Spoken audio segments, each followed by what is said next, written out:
हाँ, तो हाँ, कॉल आ गया था।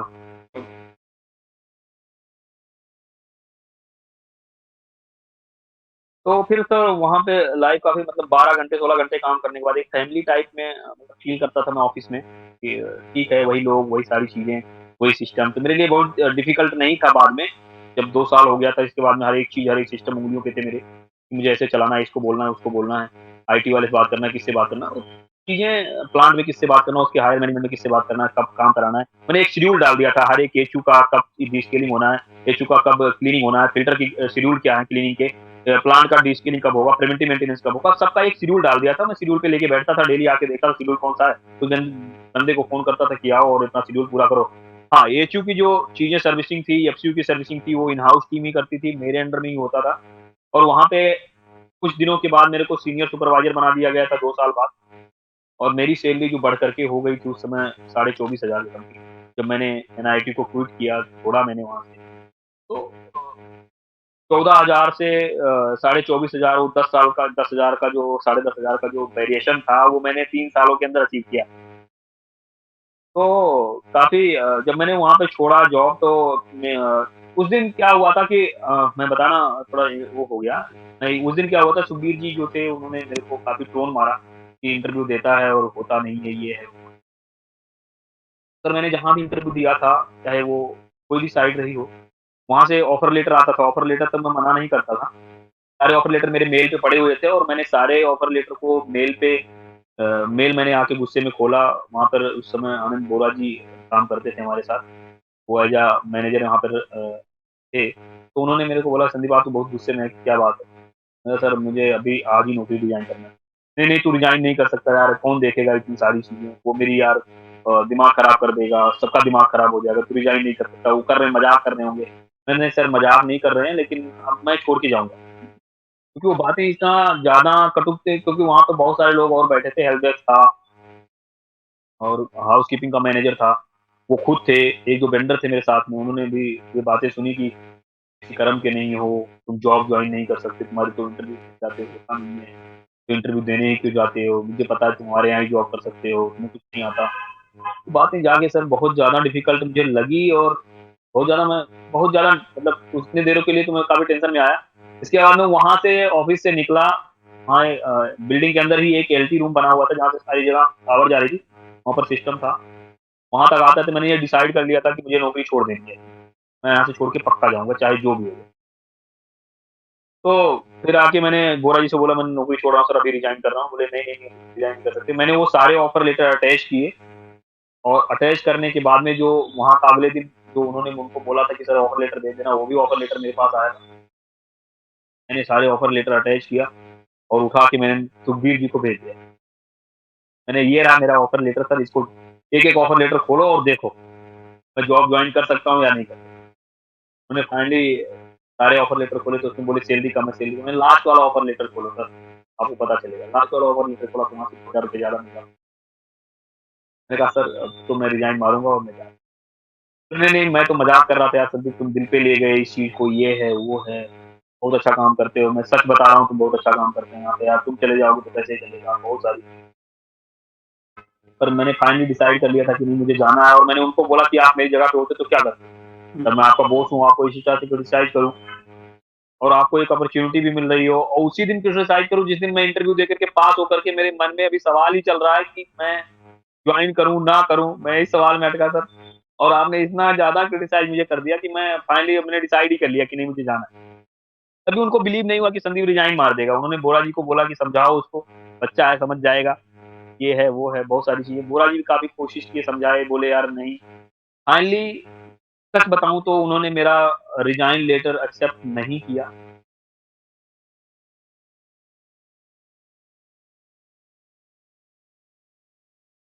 उन्होंने फाइनली मेरा रिज़ाइन लेटर एक्सेप्ट ही नहीं किया और एक चीज़ और बता दूँ जेएलएल में अगर आपको जाना है, तो जब तक आपका रिज़ाइन लेटर एक्सेप्ट नहीं होगा, उसपे आपके मैनेजर का साइन नहीं होगा, तब तक आपको जॉइनिंग लेटर नहीं देगा।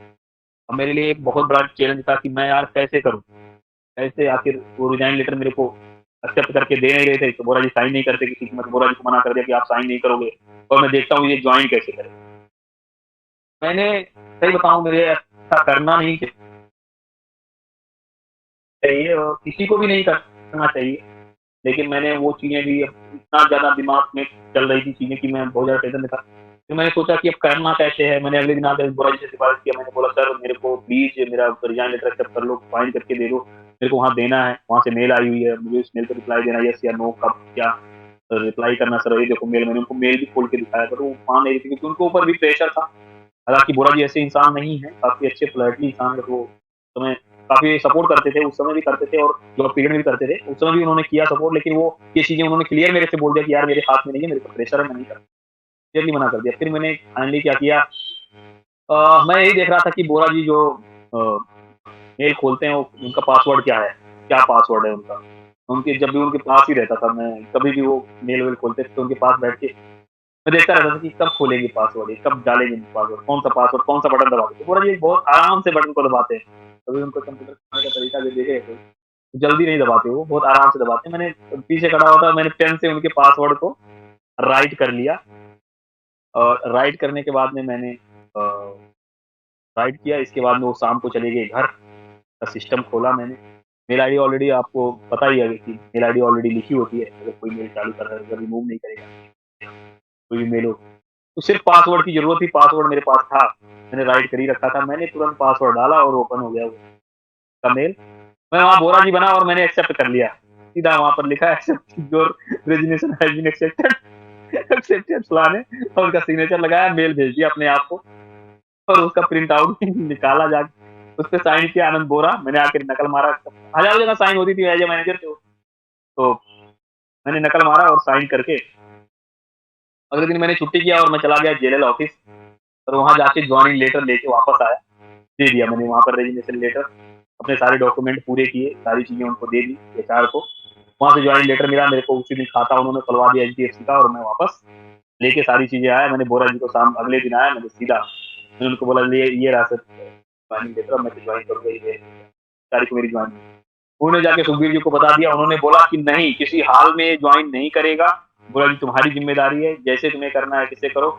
इसका वो टाइमिंग बढ़ा दो, एक्सेप्टेशन लेटर को टाइमिंग बढ़ा दो, इसका बोलो कि जो है तुझे 1 महीना रेजिग्नेशन दे के जाना पड़ेगा, इसका टाइमिंग बढ़ा दो। उन्होंने मेरा रेजिग्नेशन नहीं एक्सेप्ट मतलब उस दिन तो कर ही लिया था मैंने वैसे उस तरीके से, दूसरी तरीके से। बट उन्होंने ये बोला मेरे से कि नहीं होगा तुम्हारा ऐसा। मैं वहाँ से मैंने क्या किया, मैंने उनको बोरा जी को सिफारिश किया, मैंने कहा सर मेरी ड्यूटी जो है ना सर, तो 15 दिन हो गया, मैंने 15 दिन के बाद टाइम दिया था कि 15 दिन के बाद मैं जॉइन कर लूँगा जेएलएल, तो जेएलएल से फ़ोन आया कि हाँ, कल आप ऑफ़िस में रिपोर्टिंग करना है विप्रो साइट पे। तो मैंने बोरा जी से सिफारिश किया, मैंने कहा सर वो मेरे को ना नाइट लगा दो 1 हफ्ते के लिए, मैं नाइट में ड्यूटी करूँगा। तो यार तुम दिन में फिर फ़ोन देख रहे हो, मैंने कहा दिन में रख लो जिसको भी रखना है बट मेरी नाइट में ड्यूटी लगा दो, मैं नाइट में ड्यूटी आऊँगा। क्योंकि वो 15 दिन और मेरे को एक्सेप्ट करना था। मेरी ज़िंदगी का सर सबसे डिफ़िकल्ट अगर मैं दिन कहूँ, वही दिन थे जो मेरी ज़िंदगी के 15 दिन बीते थे। शायद किसी की ज़िंदगी में ना बीते, मैं ये अपेक्षा करता हूँ। क्योंकि मैं इस तरह से फँसा हुआ था कि मेरे को अब 2 क्वेश्चन थे कि मैंने यहाँ रिज़ाइन दे दिया था, रिज़ाइन एक्सेप्ट नहीं हुआ था, हालाँकि मैं एनआईटी के उसमें था। मैंने वो जो बोरा जी का मेल हैक करके मैंने जो भी किया था, वो मैंने मेल डिलीट कर दिया था, मैंने वही वही मेल छोड़ा था जो उनके पास था। जॉइन लेटर बोरा जी को दिखा दिया था तो वो कह रहे थे कि हाँ, जॉइन करेगा। अब ये था कि मैं नाइट में आ रहा था ड्यूटी, मेरे मेरे लिए डिफ़िकल्ट ये था कि मुझे दोनों जगह देखना था। मुझे विप्रो भी जाना था और मुझे एनआईटी देखना था। एनआईटी अगर मैं ड्रॉप कर देता, तो विप्रो चला जाता तो मेरी ये सैलरी लोग लोग रोक देते, सैलरी नहीं देते क्योंकि सैलरी होल्ड कर देते, तो सैलरी होल्ड कर देते तो फिर वहाँ से भी 1 महीना बाद ही सैलरी आएगी। तो मेरे लिए थोड़ा का प्रॉब्लम होता। तो मुझे दोनों चीज़ें देखनी थी, तो मैं वहाँ से क्या किया कि मैंने दोनों जगह जॉइन कर लिया। अब मैं मेरी ज़िंदगी जो थी ऑन रोड थी, 24 आवर्स में ड्यूटी में होता था। मैं एनआईटी भी जॉब करता था और विप्रो भी जॉब करता था। एनआईटी 12 घंटे, विप्रो 8 घंटे, 12 8 20 हो गया तो बच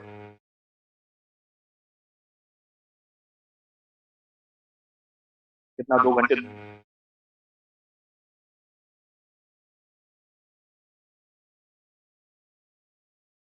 आवाज़ आपकी में भी कट रही है थोड़ी, साउंड डिस्टरबेंस है।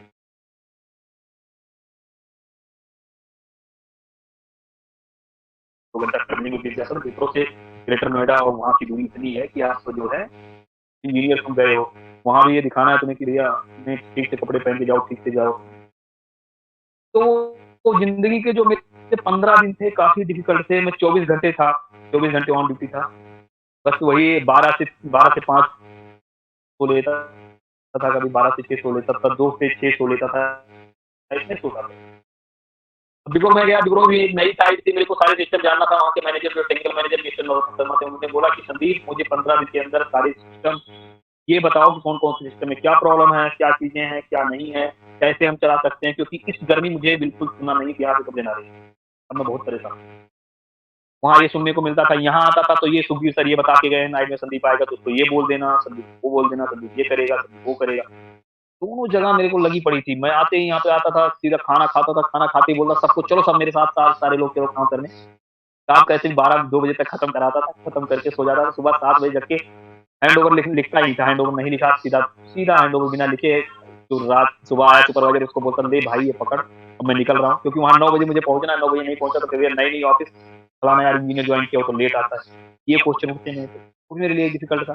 वो 15 दिन मेरी ज़िंदगी के ऐसे थे कि बस जूता कभी निकला ही नहीं पैर से। मैं जूता हमेशा पहने सोता तो तब भी जूता पहन के सो जाता था।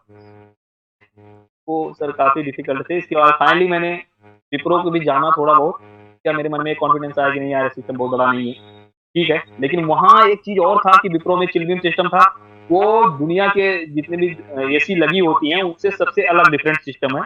वो भी मेरे को एक नया चैलेंज था, नई चीज़ें थी, नया सिस्टम तो नहीं कह सकते पर एक सिस्टम का अलग ही ढंग था वो, मतलब एक अलग ही तरीका था। चिलविम सिस्टम बहुत कॉस्टली आता है, इसलिए हर एक ऑफिस अफोर्ड नहीं कर सकती तो लगाती नहीं है। विप्रो ने लगवा रखा है, विप्रो के दोनों ऑफिसेज़ में लगा है, बैंगलोर में भी लगा हुआ है और यहाँ भी लगा हुआ है, दोनों जगह लगा है।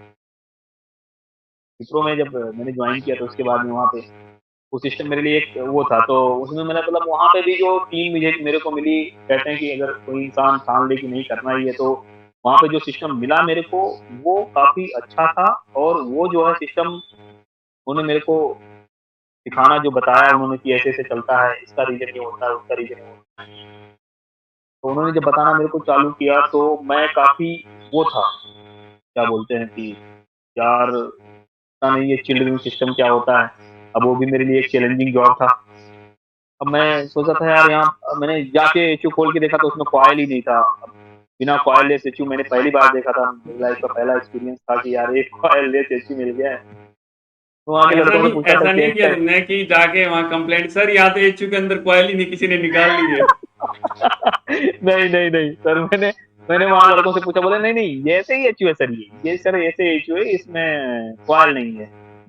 वो भी मेरे लिए एक चैलेंज था यार, कूलिंग कैसे होगी, साला कॉइल ही नहीं है तो फिर कूलिंग कैसे हो सकती है इसमें। मैंने कहा यार अब कैसे करूँ मैं बहुत ज़्यादा टेंशनाइज़ था। वहाँ से आता था तो एनआईटी में जॉइन करना पड़ता था, एनआईटी में आके कॉइल और ये सारी चीज़ें और मतलब एक बैग मेरी लाइफ टर्न होती थी कि मतलब दिन भर वहाँ हूँ, मैं उनकी कहानियाँ सुन रहा हूँ। फिर यहाँ आया तो यहाँ की इनकी कहानियाँ सुन रहा हूँ, दोनों कहानियाँ आपस में कभी-कभी मिक्स हो जाती थी। मतलब मुझे याद आता था कि इसने ये बोला था, इसने ये बोला था, एक तो नींद पूरी नहीं होती थी। नींद ना पूरी होने की वजह से याददाश्त भी मतलब अपने आप में एक वो भी अपने आप में संघर्ष कर रही थी कि यार क्या करे ये मतलब आखिर। सही बताऊँ सर तो मेरे पैर में पूरा पैर का जो नीचे का तलवा होता है वो पूरा फट गया था और मतलब तो लेयर पूरी खत्म हो गई थी। तो पैर में जूते पहन के जब दिन भागना होता था, क्या होता था पैर में पसीने होते थे, वो पूरे दिन पैर में रात फिर यहाँ से भागा फिर वहाँ गया। तो वो चीज़ें मेरे लिए बहुत ज़्यादा संघर्षमयी थी और काफ़ी पेनफुल रहा वो। 15 दिन गुज़ारे मैंने। तो फाइनली मैंने जाके एक दिन बोल दिया कि नहीं सर मैं नहीं आ सकता और मैं बीमार होने के एक दिन बिल्कुल उस पे आ गया था कि नींद नहीं पूरी हो रही, 15 दिन झेलना, ऊपर से काम, ऊपर से टेंशन। तो मेरी लाइफ में ऐसा लग रहा था मुझे लगा कि जैसे मुझे बीमार हो जाऊँगा मैं बहुत ज़्यादा। फिर मैंने फाइनली ड्रॉप कर दिया। फाइनली ड्रॉप करने के बाद मैंने ड्रॉप किया तो कहा कि ठीक है, मैंने उनसे बोल दिया कि सर मैं आ ही नहीं सकता।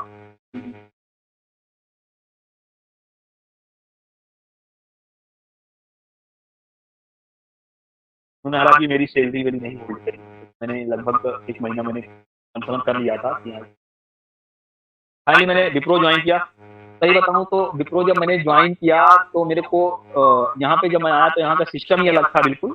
सिस्टम के साथ-साथ सिस्टम पे भी काम करना था। अगर आपको वेंडर से काम करना है तो आपको मेल डालना है, मैनेजर बोलते थे एक्सेल शीट पे डाटा बना के दो तो आपको ही देना है, वो मेरे लिए एक नया चीज था। अब मुझे मेल तक एक्चुअली मैं आईआईटी में था, वहां पर हेल्प डेस्क मिला हुआ था, मेरे को कुछ भी बोलना तो बोल दे हेल्प डेस्क पे फोन करके ये करना है, वो कर देता था। यहाँ पे क्या था कि यहाँ पे खुद को ही सब कुछ करना है। अब मेरे को ये नहीं पता, अब मुझे सिस्टम में अटैचमेंट नहीं आता सर, सही बताऊं रियल में, तो मैं जब ज्वाइन किया विप्रो तो मेरे को सिस्टम में जैसे जाके मेल में अटैच करना है, फाइल को अटैच करना है, तो मैंने फाइल बनाया, कहाँ सेव हुआ, वो चीजें मेरे लिए पता ही नहीं था, मेरे को नहीं होता था पता मेरे को। जब मैं किसी से पूछा तो वो शर्म भी लगती थी मेरे को कि यार, कहता सर यार, कोई भी वहाँ पर साइड इंचार्ज था, मैंने कहा सर वो, मैंने कहा तरुण जी थे अभी वो इंजीनियर है वहाँ पे, तो उन्होंने मेरे को बोला कि, मैंने कहा सर वो एक बार बताओगे, मेरे को अटैच नहीं हो रहा, मेरे कौन सी फाइल बनाई, मेरे को पता ही नहीं मैंने सेव कहाँ कर दिया। करे सर आप मुझे मजाक कर रहे हो सर, सेव किया ही नहीं आपने फाइल, आपने जो बनाया वो पता नहीं कहाँ कर दिया। अब मैं ढूंढ रहा हूँ कि यार 1-2 घंटा 3 घंटा, एक तो पहले नंबर काम करना ही मेरे लिए डिफिकल्ट था, एक ही बटन देख के मैं काम कर रहा था कंप्यूटर पे। मैंने चलो ठीक है रोग आके कैसे भी बना भी लिया एक्सेल पे जाके, तो अटैच करना ही मुश्किल था मेरे लिए। मतलब फाइल अटैच करके उधर से मैनेजर का फोन आ रहा है, यार तुम फाइल बनाने बैठे हो यार, कब तक भेज दोगे, मतलब 2 दिन लगाओगे क्या यार, 2 दिन लगाओगे क्या, मतलब क्या है। मैंने तरुण जी का हेल्प लिया, मैंने कहा भाई यार फाइल ऐसे ऐसे, उन्होंने ढूंढा किस नाम से बनाया था, क्या था, किस चीज पे काम कर रहे थे, उस चीज से उन्होंने सर्च मारा तो मिला। ठीक है खोला, बोला अरे यार ये क्या बना दियो एक्सेल पे, एक शब्द तुम्हारा यहाँ लिखा है, एक शब्द तुम्हारा फॉन्ट साइज क्या है, ये साइज क्या है, ने क्या बना दिया है यार ये सही बताओ सर, आप इंजीनियर, न्याय इंजीनियर थे वहां पे, तो कैसे काम करते थे आप, यहाँ कैसे काम होता था, वो थोड़ा सा।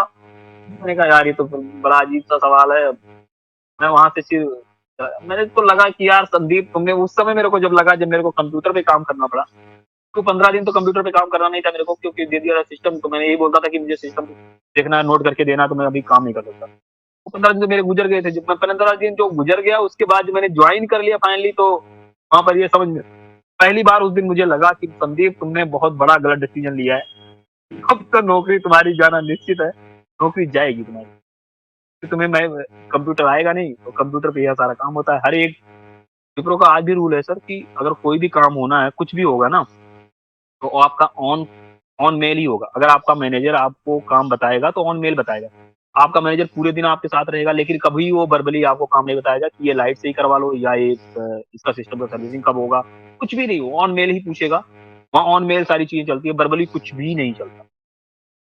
तो ये मेरे लिए एक अच्छा भी था, लेकिन मेरे लिए तो सबसे बड़ा डिफिकल्टी था कि मैं करूं कैसे, मतलब मेल करूं कैसे, लिखूं क्या, कैसे लिखते हैं मेल।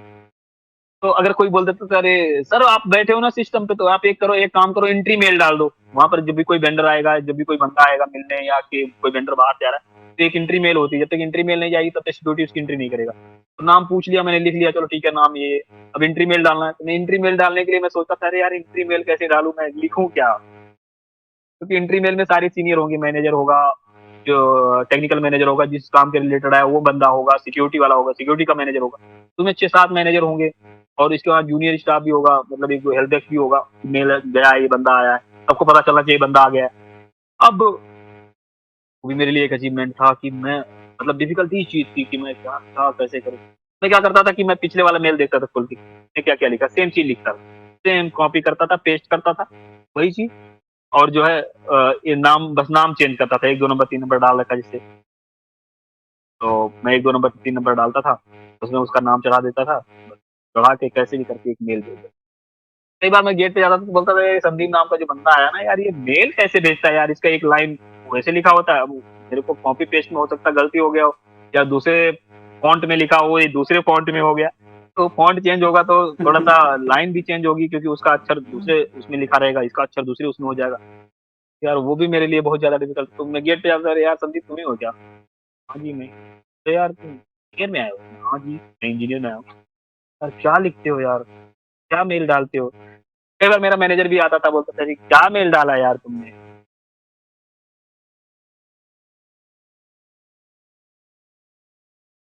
क्या लिख दिया है, ना उसको समझ में आ रहा है ना हमें समझ में आ रहा है, तुम खुद समझ रहे हो खाली। इसलिए मैंने कहा यार तो डिसीजन गलत लिया मैंने, तुम डिसीजन लायक थे नहीं, तुमने ले ही लिया बस डिसीजन की, चलो मैं इंजीनियर बनूंगा। कुछ दिन तक ये चीजें चली, पर मेरे माइंड में एक ही चीज चल रहा था सर कि मुझे सीखना है, जानना है मुझे, कैसे भी कैसे लिखते हैं इसको मेल को, किस टाइप से टाइप करते हैं, कैसे करते हैं टाइप। तो मेरे लिए 6 महीना वहाँ का सिस्टम भी बहुत ज्यादा डिफिकल्ट था। मैं आधा आधा से 70% टाइम तो मेरा कंप्यूटर पे नहीं बीतता था, जब शाम को 5 बज जाते थे, वेंडर चले गए, सब लोग चले गए काम करके, फिर वो मैं आता था, फिर कंप्यूटर देखता था, यार कैसे करना है मेरे को, बहुत सारी चीज़ें, तो फिर मैं थोड़ा-सा लगता था मेरे को नहीं यार करना चाहिए। फिर मैं सीखता था, फिर मैं पूछता था भाई बता दे यार, तो बोलता था अरे यार संदीप तू कुछ खिला मेरे को, वहाँ पे कई इंजीनियर ऐसे होते थे, कुछ खिला। अब इसी बीच में खिला करके वैसे हो रहा था कि तू खिला मेरे को, तू खिला मेरे को, ऐसे करके तो वो 2-3-4 महीने मेरे को थोड़ा हेल्प कर रहे थे। पर समस्या ये थी, सबसे बड़ी समस्या जब मेरे को सर हुई कि मैं 6 महीने हो गया, 6 महीने बाद क्या होता है कि जेलर से कंफर्मेशन लेटर आता है कि आपका सैलरी क्या लगा है, आप कंफर्म हो चुके हैं, हाँ, ये है वो। इस बात से मैं दोपहर का टाइम था, मैं वहाँ बैठा ही था और वहाँ पे सिस्टम पे जो इंजीनियर ए शिफ्ट में आया था वो बैठा था, मेरी ड्यूटी हमेशा जनरल में लगती थी, तो एसी देखना था वहाँ का। तो मैं वहाँ पे बैठा ही था, इतने में जो वहाँ का असिस्टेंट मैनेजर था उसने एक मेल भेजा, dear Sandeep, confirmation letter has been received, you अंग्रेजी लिख के उसने भेजी है जो भी भेजा, तो मेल आई जैसे-जैसे उसने खोला, मेरा जो रहता था इंजीनियर, उसने मेल खोला, मेरी सैलरी उसकी सैलरी में अंतर थे 4000 के। अब उसका तो दिमाग वैसे खराब हो गया कि यार ये तो कल का लौंडा आया हुआ है, मैं यहाँ 2 साल से कर रहा हूँ और मेरी सैलरी ये है और इसकी सैलरी इतनी है, 4000 रुपए सैलरी ज़्यादा ले रहा है और उसको आता कुछ नहीं है। इसलिए मुझे सिर्फ को ये नहीं पता था कि सिस्टम इसको अच्छी तरह आता है, पर इसको सिस्टम नहीं आता। उसको ये पता था कि इसको ना सिस्टम आता है और ना कंप्यूटर आता है, मतलब ना सिस्टम के बारे में अच्छे से जानता होगा, एचवीएसी देखने आया जिसको पता नहीं होगा, जब ये सिस्टम ही नहीं जानता तो एचवीएसी क्या जानता, उसकी ऐसी धारणा थी। तो उन लोगों ने मेरे से घृणा करना चालू कर दिया और उन्होंने मेरे को बोला कि नहीं अब इसको कुछ नहीं बताएंगे, वो आपस में मीटिंग किए, 4 इंजीनियर थे, उन्होंने आपस में मीटिंग किया कि नहीं इसको कुछ बताएंगे ही नहीं, जो भी चीजें पूछिए इसको बताओ मत, कहाँ फाइल है, कौन सी फाइल है, कहाँ पे कौन सा डाटा है, क्या डाटा है, कैसे डाटा बना के भेजना है। कभी मैनेजर बोल देता था इसका डाटा बना के दो, उसका डाटा बना के दो, मुझे क्या करना पड़ता था, नए सिस्टम पे जाके नए सिस्टम की सारी चीजें नोट करके लेके आता था, फिर बनाता था, फिर देता था। वो चीजें मेरे लिए काफी डिफिकल्ट था। अब उसमें उसमें मेरा बेनिफिट हो रहा था, लेकिन मुझे उस समय रियलाइज नहीं हो रहा था कि मेरा बेनिफिट हो रहा था। बेनिफिट ये हो रहा था कि मुझे हर एक सिस्टम पे खुद जाना पड़ता था, क्योंकि मैं किसी पे बिलीव कैसे करता कि मैं नया लड़के थे, उन पे लड़कों को बिलीव करा कि सीरियल नंबर गलत कर दिया, एचपी गलत कर दिया या मोटर का वो गलत कर दिया, तो वो चीजें मैं जाके अब मुझे उन उन लोगों की वजह से मुझे सिस्टम पे जाने का मौका मिला। हर एक सिस्टम पे मैं गया कि हाँ पंप लगा है तो पंप कितने एचपी का है, वो चीजें मेरे धीरे धीरे दिमाग में सेटल होती गई। तो मैं जब भी कोई चीजें होती थी तो मैं बोलता था ये सिस्टम है, ये है। अब कोई मैनेजर पूछता था अरे यार वहाँ का सिस्टम कितना है, कितनी एचपी की मोटर लगी, तो मुझे पता याद होता था यार यार कितने एचपी की मोटर है। क्योंकि कभी भी जब चीजें बनाई जाती है सर, तो क्या होता है कि अगर सेम एरिया है, सेम लोकेशन है, तो क्या होता है कि 3 मोटर एक साइज का दे देगा, 5 मोटर एक साइज का दे देगा, तो वो चीजें मेरे को धीरे-धीरे करके याद हो गई कि यार इस एरिया की लगा है तो ये मोटर इतने की है या इतने सीएफएम का एचयू है। फिर मैंने चिल्ड सिस्टम पे काम करना चालू किया। चिल्ड सिस्टम में क्या होता था कि चिल्ड सिस्टम एक ऐसा सिस्टम होता है जो एयर एयर कूलिंग जो होती है एम्प्लॉयी के सर के ऊपर ही होती है। मतलब जैसे एक तरीके से स्प्लिट एसी में जैसे होती है, अगर स्प्लिट एसी रूम में लगा दिया जाए तो स्प्लिट एसी का डायरेक्टली वही होता है कूलिंग। उसी हिसाब से वो लगा हुआ है, लेकिन वो बड़ा सिस्टम है, लार्ज सिस्टम है, तो वो प्लांट से चिल्ड वाटर आता है, वहाँ देन उतरता है, वो थोड़ा-सा लंबा प्रोसेस है, तो बताने में थोड़ा तो वो चीज़ें मेरे लिए बहुत ज़्यादा डिफ़िकल्ट था कि मैं कैसे सीखूँ, कैसे जानूँ? तो वो मेरे को धीरे-धीरे वहाँ के जो टेक्निकल हेड थे, उनके साथ में बैठता था। हाँ, ये मैं कह सकता हूँ कि मिस्टर नरोत्तम शर्मा जो कि टेक्निकल हेड हैं, वो काफ़ी टेक्निकल भी हैं, काफ़ी पोलाइटली बात करते हैं और काफ़ी अच्छा समझाने की कोशिश करते हैं। कभी सामने वाले को क्रिटिसाइज़ नहीं करते, तुम्हें ये नहीं पता, तुम्हें कुछ नहीं आता। वो हमेशा सपोर्टिव रहते हैं कि यार चलो ठीक है, इसको ये नहीं आता तो इसको बताओ कि ऐसे होता है, सिखाओ। उनका हमेशा लर्न करने का, लर्निंग कराने का, मतलब बताने का हमेशा इच्छा होती है। जब भी मैं कि मुझे कहीं लगता था यार कि मैं एचबीएससी कैसे कि इसमें से क्या हो रहा है, कैसे जानूँ, क्या जानूँ? तो मैं उनके पास शाम के टाइम उनके पास टाइम होता था 10-15 मिनट या पहले मैं बोल के बोलता था, सर मेरे को कब टाइम होगा आपके पास में? ताकि वो बहुत बिज़ी रहते हैं, मीटिंग शेड्यूल बहुत सारी चीज़ें होती हैं। बिल साइन करवाना, ये करना, वो करना, कुछ साइन करना, बहुत सारी चीज़ें होती हैं, पर वो टाइम निकालते थे मेरे लिए 10-15 मिनट। और उन्होंने मेरे से ये बोला था कि संदीप मैं तुमसे ये चाहता हूँ कि अगर इस सिस्टम पे तुम काम कर रहे हो तो कंप्लेंट संख्या तुम देख लो 250 से 3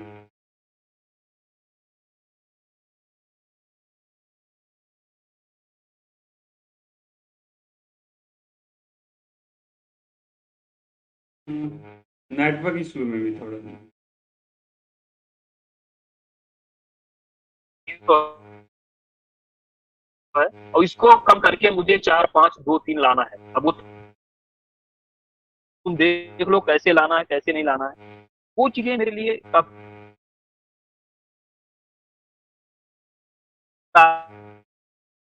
आएगा, साल लगा सिस्टम में काफ़ी प्रॉब्लम थी। जब मैंने ज्वाइन किया तो वहाँ पर सेकेंडरी में 7 सेकेंडरी पंप लगे हुए हैं और 7 प्राइमरी पंप लगे हैं और 4 सेकेंडरी पंप लगे हैं और 7 कंडेंसर पंप लगा हुआ और 7 प्लांट लगा है। प्लांट जो है 7 इसलिए है क्योंकि वहाँ 5 प्लांट तो वैसे लगे हुए हैं और 2 प्लांट जो लगे हैं वो ये एयर कूल्ड लगे हुए हैं। वो प्लांट उसको सही करने के लिए मेरे को काफ़ी काफ़ी टाइम लग गया क्योंकि वहाँ डीस्केलिंग कभी होती नहीं थी, कभी पंपों की सर्विसिंग नहीं होती थी, कूलिंग टावर की सर्विसिंग पेंडिंग थी, कूलिंग टावर पूरा गंदा पड़ा हुआ था, एचयू के फिल्टर नहीं क्लीन होते थे, एफसीयू के नहीं होते थे, एचआरडब्ल्यू वहाँ बहुत बड़ा बड़ा लगा हुआ है जो 25-25 हज़ार से 30-30 हज़ार सीएफएम का है, तो वो नहीं होते थे, उसके फिल्टर नहीं होते थे, उसकी बेल्ट लूज पड़ी हुई थी, टूटे हुए थे। इतनी सारी कंप्लेंट थी, इतनी सारी सैनिक थी कि जब मैंने सैनिक तैयार करके दिया तो उनको 260, आज भी मुझे याद है 260 सैनिक था जिसपे उनको काम कराना था। 1.5 साल में उन्होंने काम कराया, अपना वादा निभाया। उन्होंने बोला था कि संदीप जो तुम कहोगे मैं कराऊंगा, लेकिन मुझे कंप्लेंट नहीं चाहिए। ऐसा कोई बंदा नहीं मिला मेरे को जो काम बोले काम करा दूंगा लेकिन कंप्लेंट नहीं आएगी। तुम मिले हो मेरे को तो तुम्हारी बात में भरोसा करता हूँ, मैं इसी चीज को फॉलो जरूर करूंगा और कभी भी तुम्हें कभी किसी भी चीज को सिस्टम को लेकर प्रॉब्लम नहीं आएगी। जब तुम कहोगे ये चीजें चेंज कराना है, ये चीजें फूक गई है, इसको सर अभी कराना है, वो मैं तुम्हें फॉलो करके बताऊंगा। मैंने भी उनसे वादा किया कि सर ये चीजें 1.5 साल बाद जब ये चीजें सही हुई और पूरे साल का कंप्लेंट गिनती हुआ, वहां पर हर एक चीजें कंप्लेंट आती है, मेल पे आती है तो उसको कैलकुलेट करना गिनती करना वो नहीं होता। हर एक महीने में कितनी कंप्लेंट आई उसका एक डाटा बनता है, सब भी बनता है। भेजा तो पूरा 12 महीने का उन्होंने एक दिन डाटा मंगाया और डाटा मंगा के उन्होंने सारे मैनेजर थे मेरे, सारे लोग थे, डाटा मंगाया मेरे को, बोला कि तुम 1 साल का पूरा डाटा भेजो 1.5 साल बाद। तो मैंने जब 1.5 साल बाद उनको, जो 1.5 साल गुजर गए चुके थे उसके 1.5 साल बाद, मतलब 1.5 साल तो मुझे सिस्टम सही कराने में लग गया, उसके 1.5 साल बाद उन्होंने 1 साल का डाटा मंगाया और उनको बोला संदीप भेजो मेरे को सारा डाटा। मैंने सारा डाटा फाइल बना रखा था, भेजा उनको, ये है डाटा सर। तो उन्होंने मेरे को डाटा जब भेजा तो उन्होंने जब पूरे साल का जो कैलकुलेशन निकाला, कितना कंप्लेंट आई ऑन मेल और कितनी डिफिकल्ट कंप्लेंट आई ऑन मेल, कौन सा एस्केलेशन मेल गया, वो सारे डाटा उन्होंने निकाला था। तो शायद 135 कंप्लेंट पूरे साल की थी एयर कंडीशनिंग में आई थी। जहां से 250 कंप्लेंट एक दिन में आती थी, वो 135 कंप्लेंट टोटल 1 ईयर में। तो उसमें ऐसी भी कंप्लेंट थी कि मेरी एसी चला दो, ठंड, जैसे आज मैं आया हूँ तो अभी सर मेरी एसी स्टार्ट कर दो। अब मेरे यहाँ का मैं 2 ही 4 एम्प्लॉय आए हैं तो क्या एसी स्टार्ट हो सकती है। इन टोटल को ज्यादा डिफिकल्ट कंप्लेंट तो 10-5 थी, मतलब मैक्सिमम की कहीं इंस्टॉलेशन चला गया कि भैया वहां पे तो डक्ट ही टूटी हुई है, वहाँ डिफ्यूजर ही नया डालना पड़ेगा, तो उसके लिए प्रोसीजर था, तो प्रोसीजर में तो एम्प्लॉय है तो कंप्लेंट तो करता रहेगा कंटिन्यूसली। सर वो 135 कंप्लेंट आज भी मुझे याद है वो आई थी। इसके ये बाद मुझे बहुत मिस्टर बड़ा नरोत्तम शर्मा ने अचीवमेंट है, मेरे ये को, बहुत बड़ा अचीवमेंट है। हर साइड पे सर ना एक इंजीनियर है, मैनेजर है, या उससे यही चीज रिक्वायर्ड की जाती है कि वो कैसे कंप्लेंट्स को कम कर सकता है, और जब भी तो वैल्यू बनती उन्होंने है किसी उन्होंने की। उन्होंने नेक्स्ट पहला ये किया और उसके बाद में मेरे को उन्होंने अवार्ड दिया, जो 1 ईयर का अवार्ड होता है वहाँ पे वो होता है, तो उन्होंने जेल की तरफ से मेरे को अवार्ड,